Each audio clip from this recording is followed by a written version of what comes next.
We have made it through a long, lengthy process of Thomson rebuild, and we are now at the point where we are ready to synchronize Thomson Unit 6 onto the grid for the first time in 2.5 years and begin to make some electricity again with that machine.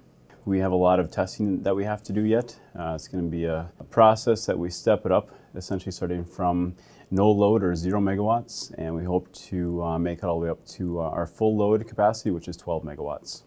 The easiest way to think about it is that it is a machine that's merging on to a wire, similar to how cars merge onto an interstate.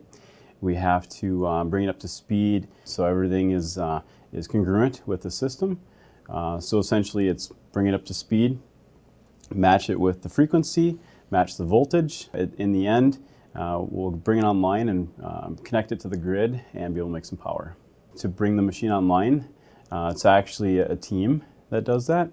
It's comprised of operations, engineering with many different disciplines. We've got contractors supporting us, so it's a team collaboration that'll ultimately give the go-ahead for this generator. We have a long process yet. We're about halfway through our commissioning process. A number of different systems that have to be commissioned or checked out, functioned. We have to identify steady states for the machines, all of the ancillary equipment that supports that generation. So it's a long process. It's a very methodical, sequential process that we have to work through in order to then turn that machine over to the operator's hands to let them use it around the clock like it will be used. Right now we're at the milestone of finally getting the machine back in service to make electricity. And that's one of our 6 machines that we'll be bringing back online over the course of the next 6 to 8 months.